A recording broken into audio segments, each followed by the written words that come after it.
Anime serious එකක් බලන්න ආස කරන ඔයාව අදත් පිළිගන්නවා මගේ YouTube channel එකට. අදත් මං ඔයාට ගෙනාව ඉතින් The Eminence in Shadow කියන කතාවේ අලුත්ම කොටස් කිහිපය.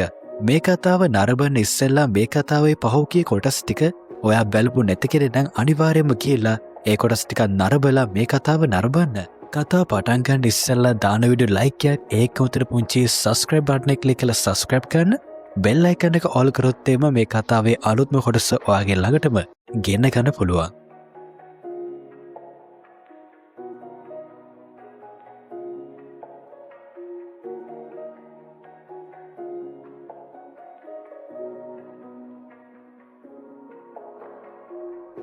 ජාතික පාසල විනාශ වුණාට පස්සේ සිද්ධ වුණා ළමයිට ගෙදර යන්න. ඒක හින්දා එයාලට ඉස්කෝලේ නැවත ප්‍රතිසංස්කරණය කරනකම් ඉස්කෝලට එන්න බැරුණා. ක්ලෙයා තීරණය කරනවා සිඩ්වත් එකගෙන එයාගේ ගෙදර යන්න. හැබැයි සිඩ් තීරණය කරනවා මට ගෙදර ගිහිල්ලා කරන්න වැඩක් නැති හින්දා එයාගේ අක්කට අහුවෙන්නේ නැතුව ටිකක් හොරෙන් හැංගිලා ඉන්න. සිඩ් මෙහෙම එක දවසක් ඉන්නකොට සිඩ්ට පොඩි පණිවිඩයක් එනවා පුංචි පරවියෙක්ගේ. මේ පරවියක් ගෙනත් දෙන පණිවිඩේ ඇල්ෆාගෙන්. ඇල්ෆා කියලා තියෙන්නේ මේ වෙනකොට එයාලා අවශ්‍ය කරන තැනට ළඟා වෙලා තියනවා කියලා. ඒ අවශ්‍ය කරන තැන තමයි මේගොල්ලෝ දන්නවා මේ වෙනකොට මිඩ්ගාඩ් රාජ්‍යයේ තියෙනවා කියලා එක මායා දූපතක්. ෂැඩෝ ගාඩියන්ලා අතරේ එප්සිලන්ට තියෙන විශේෂ තැනක්. එප්සිලන්ගේ ශරීරය ගොඩක් ලස්සන නෑ. එයාට තියෙන හරිම කෙට්ටු ශරීරයක්. හැබැයි එයා ඒක වර්ධනය කරගන්නවා ෂැඩෝගේ බලයෙන්. එප්සිලන්න හම්බ වුණ පළවෙනි අවස්ථාවේදී ෂැඩෝ පෙන්නනවා එයාගේ බලය. එප්සිලන් අහන්නේ මොකක්ද මේ කියලා. අන්න එවිට ෂැඩෝ කියන්න පටන් ගන්නේ මේකෙන් පුළුවන් ඔයාට අවශ්‍ය කරන විදියට අවශ්‍ය කරන ප්‍රතිබිම්බයක් නිර්මාණය කරගන්න කියලා. මේක ලබා දෙන තමගේ ශරීරය ලස්සන කරගන්න නෙමෙයි ෂැඩෝ. එයා ඒක ලබා දෙන්නේ හදිස්සිය හරි ඔයාගේ ශරීරයට මොකක් හරි ඩැමේජ් එකක් වුණොත් එහෙම ඒක නැවත පාරක් නිර්මාණය කරගන්න. ඒත් මේක එප්සිලන් දකින්නේ ෂැඩෝව ආකර්ෂණය කරගන්න පුළුවන් එක උපක්‍රමයක් විදිහට. කතාව පොඩ්ඩක් ආපස්සට යනවා. ආපස්සට ගියාට පස්සේ ග්‍රිෆී අතරේ ෂැඩෝ අතරේ උන සරණට තමයි කතාව යන්නේ. හැබැයි මෙතනදී ග්‍රිෆී කියන ඩයලොග් ටික පොඩ්ඩක් වෙනස් වෙනවා. ෂැඩෝගේ කටහඬේ තියෙන බරගතිය නිරූපණය වුණත් එයා එතරදී ගොඩක් රොමැන්ටික් විදිහට තමයි කතා කරන්නේ. ඒ වගේම විශේෂ කෙනෙක් ඉන්නවා. ඇලෙක්සියා කුමරියව බේරගන්නකොට මෙතන ඉන්නේ බීටා. දැන් ඔයාට තේරෙනවා ඇති මොකද්ද මේ විකාරය කියලා. බීටා කියලා කියන්නේ දක්ෂ රයිටර් කෙනෙක්. ඒක හින්දා එයා දැන් නවකතාවක් ලියන ගමන් තමයි ඉන්නේ. එයා තීරණය කරනවා එයාගේ හිතේ තියෙන ආදරය ෂැඩෝට ප්‍රකාශ කරන්න. හැබැයි ෂැඩෝගේ චරිතයට හරියන එයාට ඩයලොග් ටික නිර්මාණය කරගන්න බැරි වෙලා තිනවා. මොකද ෂැඩෝකාව තියෙන්නේ වෙනස්ම ස්ටයිල් එකක්. ඒ ස්ටයිල් එකට කිසිම වෙලාවක රොමැන්ටික් පාට් ගැලපෙන්නේ නෑ. ඉතින් යාට මේ කතාව ලියාගන්න බැරි වෙනවා. ඉතින් ලේඛිකාවක් වුණාට ෂැඩෝ ගැන කිසිම කතාවක් නිර්මාණය කරගන්න බැරි වෙනවා. විශාල ගෙන්නක් ඇති වුණ හින්දා පාසලේ ඉඳපු ශිෂ්‍යෝ ගොඩකට තුවාල සිද්ධ වෙලා තියෙනවා. හැබැයි සතුටුදායක ආරංචිය තමයි සිඩ් තාම ජීවත් වෙනවා කියලා එයාට දැනගන්න පුළුවන් වෙලා තියෙනවා. ඉක්මනටම ගිහිල්ලා බැලුවට පස්සේ සිඩ් තාම අවුලක් නැතුව ඉන්නවා. හැබැයි ගොඩක් තුවාල වෙලා රෝස් කුමරිය තීරණය කරනවා අන්න ඒ වෙලාවේදී එයාව බේරගත්ත හින්දා සිඩ් කියන්නේ එයාගේ ආදරය කියලා එයාව ඇදහිම විදියට පත් කරගන්න. මේ අදහනවා කියලා කියන්නේ තමන්ගේ හදවත තව කෙනෙක් වෙනුවෙන් බාර කරන එක. හැබැයි සිඩ් හිතන්න පටන් ගන්නේ මීට වඩා හොඳයි ඇත්තටම මැරුණා නම් කියලා. මොකද සිඩ් චුට්ටක්වත් කැමැත්තක් දක්වන්නේ මේ වගේ චරිත රඟපාන්න. එයා මේ වෙනකොටත් රඟපාන එක බෑග්‍රවුන්ඩ් කැරක්ටර් එකක්.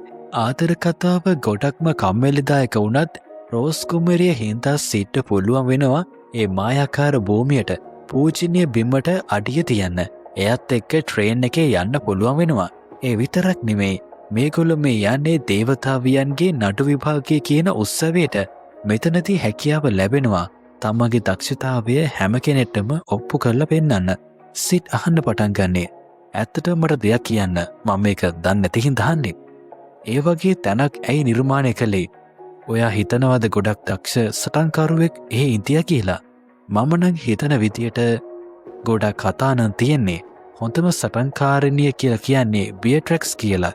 එයා එල්ෆ් කෙනෙක් එහෙමනේ. එයාට වඩා ගොඩක් ශක්තිමත් කට්ටිය ඉදියද. ඒක ඇත්ත. අද වෙනකොට ජනගත වෙලා තියෙන දක්ෂතම කෙනා තමයි බියට්‍රැක්ස් කියලා කියන්නේ. එයාට තමයි ගොඩක් හොඳට කඩුව හසුරවන්න පුළුවන්. හැබැයි ඉතිහාසයේ පැත්ත පොඩ්ඩක් බැලුවොත් එහෙම ඉන්න හොඳම කෙනා තමයි ඔලිවියා. එයා තමයි ඉඳපු දක්ෂතම කඩු සටන්කරුවා. එයාව පරාද කරන්න කිසිම කෙනෙකුට හැකියාව ලැබෙන්නේ නැහැ. ඒකෙහින්ද තමයි දේවතා නඩු තීන්දුවේ තාමත් අපරාජ්‍ය සූර්යා විදියට එයාව නම් කරලා තියෙන්නේ. එයාව දැකබලා ගන්න ප්‍රතිමාවක් නිර්මාණය කරලා තියෙනවා. ගමනාර්ථයට ලංකා වුණාට පස්සේ රෝස් කුමරිය එකපාරට නොසන්සුන් වෙනවා. සීට දැකබලා ගන්න ඕන වෙන්නේ මොකද්ද ඒ වෙලාවේ සිද්ධ වුනේ කියලා. රෝස් කුමරිය වහවැල්ලා තිනවා එක රයිටර් කෙනෙකුට. මේ රයිටර් තරුණ කාන්තාවක්. ලේඛිකාවට ඉන්න ලොකුම ෆෑන් තමයි ඉතින් මෙතනදී රෝස් කුමරිය. මේ ලේඛිකාවගේ නම තමයි නස්සුමි. ටිකක් නම හුරු පුරුදු නෑ මෙතනදී සිට. රෝස් කුමරියට ඕන වෙලා තියෙන්නේ එයාට කියලා පොඩි සයින් එකක් දාගන්න එයාගේ පොතකට. නස්සුමි රචනා කරලා තියෙන පොත් මොනවද කියලා පොඩ්ඩක් බලන්න යනවා මෙතනදී සිට. ඒ වෙලාවෙදී එයා දකිනවා පළවෙනි පොත I am the dragon. ඒක නම් ටිකක් අවුලක් නෑ වගේ. දෙවෙනි පොත මොකද්ද? රෝමියෝ ජුලියට්. ඒක නම් ටිකක් අවුල්. තුන්වෙනි එක මට කියව ගන්න ටිකක් විතර අමාරුයි. කමන්නේ මොකක් හරි එකක් අරගෙන ගිහිල්ලා මේ වැඩේ ඉවර කරගන්න ඕනි කියලා ඉස්සරහට ගියාට පස්සේ සිඩ් දකින්න ඉතින් එයාගේ යාළුවෙක් තමයි. මේ එන්නේ ඉතින් පීටා. දැනගන්න පුළුවන්ද පොඩි දෙයක් මිස් නස්සුමි. ඔයාගේ බිස්නස් එහෙම කොහොමද මේ පාර ව්‍යාපාර ගොඩක් සරුද? මම හිතනවා ගොඩක් හොඳ ඇති කියලා. ඒක ගැන මේ වෙලාවේදී අහන්න එපා උතුමන්නි. මොකද මේ නගරෙට මං ගොඩක් ජනප්‍රිය කෙනෙක්. හැම කෙනාම මාව දන්නවා. ඉතින් ඒකින්ද ජනප්‍රියත්වයත් එක්ක මගේ පොත් ගොඩක් හොඳට අලෙවි වෙනවා. ඉතිරි පැය කිහිපෙදී කරන්න තියෙන හැම වැඩක්ම මම මෙතන සටහන් කරලා තමයි තියෙන්නේ. චුට්ටක් මේක බලන්න. නස්සුමි මගේ නම ලියලා තිනවා. ඒක හරි ලස්සනට එයා සටහන් කරලා තිනවා. ඇත්තමයි එයා ගොඩක් දක්ෂ කෙනෙක්. මම දැක්ක හොඳම කෙනා තමයි එයා. බලමු මගේ පොතේ මොකද ලියලා තියෙන්නේ කියලා. මේක පරණ අක්ෂර ටිකක්. හිතා ගන්නවක්වත් බෑ. රෝස් කුමරියට දැනගන්න ඕන වෙලා තියෙන්නේ මේ අක්ෂර මොනවද කියලා. සිට අහන්න පටන් ගන්නේ ඒ වෙලාවෙදී ඔයාට මේ අක්ෂර කියවන්න පුළුවන්ද කියලා. හැබැයි රෝස් කුමරියට ඒක කියව ගන්න බෑ. සිට පස්සේ තමයි මීටර වෙන්නේ එයා මේ කතා කරන්නේ එයාගේ ඊළඟ මිෂන් එක ගැන කියලා. ටග්ගාලා මේ කතාව වෙනස් කරන්න පටන් ගන්නේ ඒ ගැන ඔයා එච්චර හිතන්න එපා. සමහරක් විට එයා ලේඛිකාවක් හින්දා මං ගැන මොන හරි දෙයක් වෙනස්ම අකුරකින් ලියලා ඇති. ඒක වටිනවනේ. අනිත් එක ඔයාට එහෙම ලියලා නැහැනේ. කාලේ ගත වෙන්නේ ගොඩක් ලොකු වේගයකින්. හැබැයි මං කොයිතරම් ලොකු වුණත් මම කැමති දේවල් වලට මං ගොඩක් කැමතියි. මම අකමැති දේවල් වලට මං පොඩ්ඩක්වත් කැමති නෑ. ඒ අතරේ උණුතිය උල්පතකින් ටිකක් නාගන්න තියනවා කියන එක මගේ ජීවිතයේ මම කැමතිම දෙයක්. මෙන්න මෙතෙන්ට සිට් ආවට පස්සේ සිට් අහම්බෙන් වගේ හම්බ වෙනවා එයාගේ පරණ යාළුවෙක්. යාළුවෙක් කිව්වට ගොඩක් ලොකු බැඳීමක් තිබ්බ කෙනෙක්. ඇලෙක්සියා කුමරියව. ඇලෙක්සියා කුමරිය සිට් මෙතෙන්ට එන විදිය දැක්කට පස්සේ ටිකක් විතර මොංගල් වෙනවා. මොකද සිට් මෙතෙන්ට එන්නේ ඇගේ එක නූල් පොටක්වත් නැතුව. ඇලෙක්සියා කුමරියට පොඩ්ඩක් ලැජ්ජාවක් ඇති වෙනවා. හැබැයි එයා තීරණය කරනවා එයාත් දැන් පිරිමියෙක් වගේ හිතලා පොඩ්ඩක් කතා බහ කරන්න ඕන කියලා. මම හිතුවේ නෑ ඔයාත් තාම ජීවත් වෙනවා කියලා. මම ඔයාට එල්ල කරපු කඩුපාරට මම හිතුවේ මෙල්ලාටත් ඔයා මැරිලා ඇති කියලා. ඔයා ගැන එච්චර හිතන්න අවශ්‍ය නෑ. මිනිස්සෙක් විදිහට පිරිමියෙක් විදිහට ශරීරවල තුවාල ඉක්මනින්ම සනීප වෙන කෙනා ගැන කතා කරොත් එහෙම ඔයාට මං ගැන හිත හැකි. මොකද මම යාළුවෙක් වගේ හරි ආශ්‍රය කරලා තියෙන්නේ මිනිමරණ යන්ත්‍රයක්නේ. ඔයා මොකක්ද කිව්වද? නෑ මම මොකුත් කිව්වේ නෑ. ඔයාට පුළුවන් ඒ කතාව ඇහුනේ නෑ වගේ ඉන්න. ඇලෙක්සියා කුමරියත් ලෑස්ති වෙලා ඉන්නවා තරගේ බලන්න යන්න. ඇලෙක්සියා කුමරිය තමයි ඉතින් මිඩ්ගාඩ් අධිරාජධානයේ ඉන්න දෙවෙනි කුමාරිකාව. එතකොට එයාට එතෙන්ට එන්න පුළුවන්. සිට් කොහොමද එන එක තමයි ප්‍රශ්නේ වෙලා තියෙන්නේ. සිට් නම් කියන්නේ මටත් පොඩි chance එකක් හම්බුණා කියලා මෙයා මෙතන පිට වෙලා යනවා. තරගේ සම්පූර්ණ වැඩ කටයුතු ටික සිද්ධ වෙන්නේ ජැක් නෙල්සන් කියන පුද්ගලයා අතින්. හැබැයි මේ පුද්ගලයාට පොඩ්ඩක්වත් කැමැත්තක් දක්වන්නේ මෙතනදී ඇලෙක්සියා කුමරිය. ඒකට හේතුව තමයි ඇලෙක්සියා කුමරියගේ ගුරුවරයා ෂැඩෝ අතින් මැරණකොට ඒකට එයා තීරණය කළා මුලින්ම පොඩ්ඩක් රීසර්ච් එකක් කරන්න ඕනේ කියලා. මේකටත් මෙතනදී පොඩි කචල්ලයක් ඇවිල්ලා නතර වෙලා ගියා. පල්ලියේ සිද්ධ වෙලා තියෙනවා මිනිමැරුමක්. මිනිමැරුම් ටික කළා කියලා සැක කරන්නේ එල්ෆ් කෙනෙක්. ඇලෙක්සියා කුමරිය තීරණය කරන එයා විසින්ම විගණනයක් පවත්වන්න. ඒ කියන්නේ සොයා බැලීමක්. හැබැයි මේකත් මේ ජැක්ස් නෙල්සන් කරන්නේ වහාම අත්හිට ඕනවා. එයා කියන්නේ අපේ ප්‍රශ්නවලට ඔයා හවුල් වෙන්න අවශ්‍ය නැහැ කියලා පොඩි ටොක්කක් කනලා පොඩි ඔළුවත ගෑමක් තමයි කරන්නේ. කොතෙන්ට ගියත් ඇලෙක්සියා කුමරියට hina වෙලා නම් ඉන්න පුළුවන් කමක් ඇත්තේ නෑ. මෙතෙන්ට එනවා නස්සුමි. නස්සුමිව දැක්කට පස්සේ පොඩි ඉරිසියාවක් ඇති වෙන්න පටන් ගන්නවා ඇලෙක්සියා කුමරියට. එයාගේ ලස්සනට නම් නෙමෙයි. එයාගේ රූප ස්වභාවයට. මෙයාව දැක්කට පස්සේ ඇලෙක්සියා කුමරියට තීරණ පටන් ගන්නවා එයාගේ ශරීරය මෙයා වගේ නෙමෙයි කියලා. ඇලෙක්සියා කුමරියගේ නම කියලා කෑ ගන්නකොට නස්සුමි තමයි පෙනී ඉන්නේ මෙතනදී. හැබැයි නස්සුමි මේ දේ කරන්නේ පොඩි ඇටැක් එකකට. ඒකට හේතුව තමයි නස්සුමි විදියට මෙතන රඟපාන්නේ බීටා. බීටට ගොඩක් ලොකු කේන්තියක් යනවා එයා ආදරය කරන ලෝඩ් ෂැඩෝ. මේ කෙල්ල හින්දා පොඩ්ඩක් විතර අපහසුතාවයට පත් වෙනවා. මෙයා එක්ක එයා ගොඩක් දවසක් කාලය ගත කරනවා. අන්න එතනදී මෙතන බීටා ඉදියානම් එකපාරම කැමති වෙනවා කියන එක තමයි බීටාගේ අදහස. බීටා දන්නේ නෑ මේ සේරම ඩ්‍රාමා එකක් කියලා. අන්න ඒකේ පලිය අරගන්න ඕනේද තමයි බීටා මේ දේ කරන්නේ. හැබැයි බීටා දන්නේ නෑ එයා ගාව ඉන්නේ යක්ෂණියක් කියලා. පළවෙනි ප්‍රහාරය එල්ල කළාට පස්සේ තමයි බීටාගේ කට වැහෙන්නේ. කුමරියනි මට හිතන විදියට ඔබ මගේ කකුල පාගනවා කියලා කිව්වත් ඇලෙක්සියා කුමරිය කියන්නේ මොකද්ද කිව්වේ මට ඇහෙන්නේ නෑනේ. මම හිතන්නේ පාගලා නෑ කියලා දෙවෙනි පාරත් පාගනවා. නස්සුමේට සිද්ධ වෙන්නේ අන්තිමට ඇලෙක්සියා කුමරියට ඔහේ කකුල පාගන්න දීලා ඕන දෙයක් කරගන්න කියලා කටවාගෙන ඉන්න එක.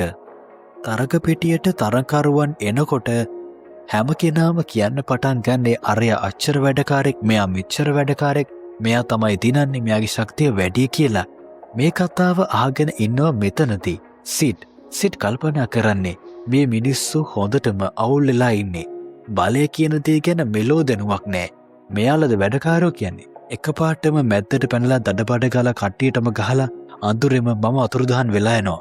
හැම කෙනාම කල්පනා කරන්නේ කවුද ඒ අනන්‍යතාවය හෙලි කරන්නේ නැතුව මෙතෙන්ට ආපු සුපිරි වැඩකාරය කියලා. මට අන්න ඒ වගේ දෙයක් තමයි කරන්න ඕනේ. මේ වගේ කම්මැලි බෑග්ග්‍රවුන්ඩ් කැරක්ටර් එකක් රඟපෑවේ නැත්තම් ඇත්තට මේ ගොඩක් කම්මැලි. මං හිතන විදිහට අදට මම මේක බැලුවා හොඳටම ඇති. මං හිතාගෙන ඉතින් මෙතන ඇල්ෆා කොහේ හරි ඇති කියලා. එයත් නෑ.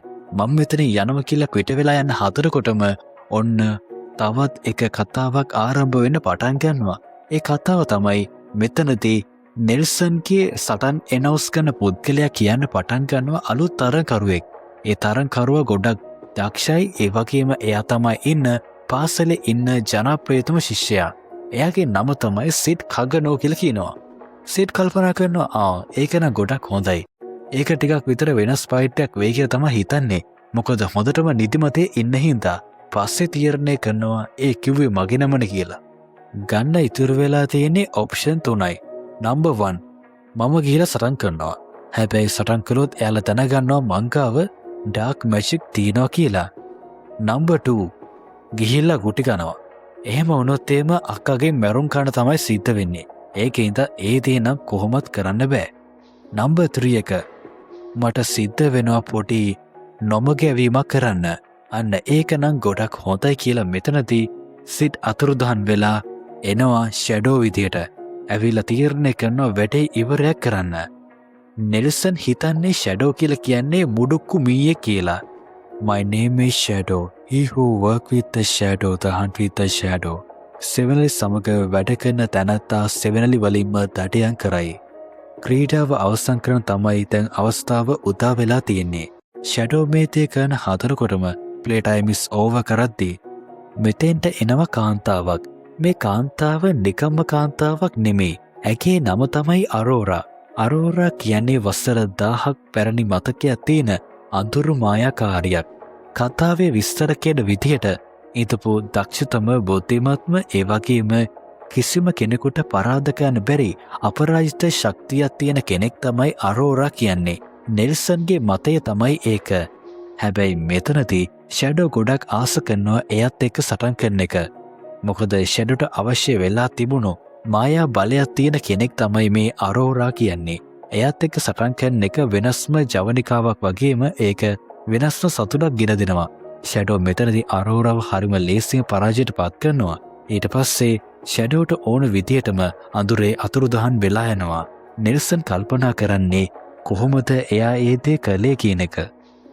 සිත් තීරණය කරනවා අදට හොඳට මෙති. දැන් ඉතින් කරන්න තියන්නේ ගෙදෙට්ට කියලා ආපහු සැරයක් ඔනු වතුර ටිකක් නාන්න එක තමයි කියලා හිතනකොටම සිඩ්ගාවෙන් මතුවෙන රතුපාට දොරටුවක්. මේ දොරටුව හරියට සිට්ව අපේක්ෂා කරනවා වගේ හැඟීමක් තමයි සිට්ට මුලින්ම හිතෙන්නේ. ඊට පස්සේ හිතනවා මේක නිකන් ජෝක්යක් වෙන්න ඇති කියලා. ඉන්න තැනේ ඉඳන් තවත් තැනකට ටෙලිපෝට් වෙනවා. කොයිතරම් තැන්වලට ටෙලිපෝට් වුණත් මේ දොරටුව එයා පස්සෙම එනවා. අන්තිමේදී සිට් තීරණය කරන සමහරක් විට මේක මාව හොයනවා ඇති කියලා පොඩ්ඩක් ගිහිල්ලා බලන්න මොකද්ද ඇත්තටම මේක ඇතුලේ තියෙන්නේ කියලා. සිට් මෙතනදී හම්බ වෙනවා අරෝරව සිර කැල්ල තමයි තියෙන්නේ. සිට් දැනගන්න ඕන වෙලා තියෙන්නේ අරෝරකින් ඔයා දන්නවද මෙතනින් පිට වෙන මාර්ගය කියලා. හැබැයි අරෝරා දන්නේ නැහැ. එයාට මතක නැති වෙලා තියෙනවා. මොකද මේ වෙනකොට වසර 1000කටත් වඩා වැඩි. සිට් තීරණය කරන එහෙනම් ඉතින් මම යනවා. ගොඩක් සතුටුයි අඳුරගත්තට මම ගොඩක් සතුටු වුණා අපි දෙන්නගේ සරණ දැකලා කියලා. අරෝරත් මේ වෙනකොට දන්නවා ඒ වෙලාවේ එයත් එක්ක ෆයිට් කළේ සිට් තමයි කියලා. වෙන කට්ටියට අඳුර ගන්න අමාරු වුණාට අරෝරට නම් හරිම ලේසි වෙලා තියෙනවා. අරෝරා කියන්න පටන් ගන්න මෙතන ලස්සන ගෑනු ළමෙක් ඉන්නවා. ඒක හින්දා ඔයාට හිතක් නැද්ද මාව මේ විදියට දාලා යන්න? එයා ගොඩක් දුකෙන් ඉන්නේ කියලා කිව්වට පස්සේ සිත් තීරණය කරනවා එහෙනම් මම ඔයාව නිදහස් කරන්නම් කියලා. මේ දෙන්නත් එක තීරණය කරනවා ගිහිල්ලා කොහෙන් හරි පාරක් හොයාගන්න. මේ වෙනකොට ඇල්ෆා එයාගේ ටීම් එක කට්ටියත් එක්ක ඇවිල්ලා තිනවා මේ දොරටුවෙන් ඇතුළට. නෙල්සන්වත් අරගෙන හැම කෙනාම රවට්ටපු විශාල බොරුවක් තිබුණා. ඒ බොරුව තමයි මේ වෙනකොට ඉඳපු හොඳම සටන්කරුවා තමයි ඔලිවියා කියලා කියූප එක. ඒක නිවැරදි. හැබැයි එයා පිරිමි කෙනෙක් කියලා තමයි මේගොල්ලෝ නිරූපණය කරේ. ඇත්තටම ඔලිවියා කියලා කියන්නේ කාන්තාවක්. ඒ කාන්තාව ඉඳලා තියෙන්නෙත් මේ පරීක්ෂණාගාරෙම තමයි. එයා කියලා කියන්නෙත් ඒක අත්දැක බැලීමක්. මෙන්න මෙතනදී ඇල්ෆා තීරණය කරනවා ඇත්තටම එයාගේ ඇත්තම අනන්‍යතාවය හෙළි කරන්න. කතාව කරගෙන යනකොට එක තැනකදී මම ඔයාට කියනවා රාජකීයන්ගේ රුධිරයෙන් තමයි නිර්මාණය කරන්න කියලා ටැබ්ලට් එක. අන්න එතන මට පොඩි මිස්ටේක් එකක් වෙලා තියෙනවා. මේ කට්ටිය හොයාගෙන තියෙනවා යක්ෂයෙක්ගේ අතක්. මේ යක්ෂයාගේ අතින් වැටෙන ඒ රුධිරයෙන් තමයි නිර්මාණය කරන්නේ මේ ටැබ්ලට් එක. මේ ටැබ්ලට් එක භාවිතා කරලා තමයි අසීමානිත හැකියාවක් ලබා ගන්නේ. මේ කතාව යන්නේ ගොඩක් ඉස්තර. මේගොල්ලෝ මේ දකින්නේ අතීතය. ඒ වෙලාවෙදී හැම කෙනාම කල්පනා කරනවා කොහෙද ඉන්නේ නෙල්සන් කියලා. එයා තමයි මේ විදියට පරිණාමය උනේ කියන එක කවුරක්වත් විශ්වාස කරන්නේ නැහැ. හැබැයි ගොඩක් බුද්ධිමත් කතාවක් කියනවා මෙතනදී ඇලෙක්සියා කුමරිය. එයා කියන්නේ අතන ඉන්න නෙල්සන්ට කොණ්ඩේ තියෙනවා මෙයාට තියෙන තට්ටේ යන කියලා. හැබැයි නෙල්සන්ට එහෙම දෙයක් වෙලා තියෙන්නේ නෙල්සන් අමරණීය වෙන්න කියලා පොඩි පෙත්තක් භාවිතා කරනවා. අන්න ඒ පෙත්ත භාවිතා කළාට පස්සේ තමයි එයාගේ මේ තට්ටේ පෑදිලා තින්නෙත් එයාට හැකියාව ලැබිලා තින්නෙත් එයාගේ ජීවිතයේ ගොඩක් කාලයක් ඉස්සරහට පවත්වාගෙන යන්න. අවශ්‍ය කරන තොරතුරු ටික දැනගන්නත් ඉස්සෙල්ලා ඩෙල්ටා මරලා දානවා මෙතනදී නෙල්සන්. ඊට පස්සේ කියන්න පටන් ගන්නේ අනේ සමා වෙන්න ලේඩි ඇල්ෆා මගේ අතින් තමයි වැරද්දක් සිදු වුනේ මට සමා වෙන්න කියලා. ඩෙල්ටා තමයි ඉතින් කණ්ඩායමේ ඉන්න පුංචිම කෙනා. ඒකෙන් හින්දා යාට පොඩි chance එකක් තියෙනවා. හැබැයි එක දෙයක් මේගොල්ලන්ට අමතක වුණා. මොකද මේගොල්ලෝ මේ ඉන්නේ නෙල්සන්ට අයිති භූමියක. ඉතින් නෙල්සන්ට අයිති භූමියක ඉන්නකොට එයාගේ ප්‍රයිඩ් එක එයාට ඕන විදියට තමයි වැඩ සිද්ධ වෙන්නේ. නෙල්සන්ට පරාජය කරන්න සිද්ධ වෙනවා මේ කට්ටියටම. නෙල්සන්ගේ අභියෝග කිරීමත් එක්ක මේ කතාවේ තවත් සුපිරිම කොටස් 3ක් ඉවරනවා. මේ කතාවේ ඊළඟ කොටසෙන් අපි ඉක්මනින් මුණ ගැමු.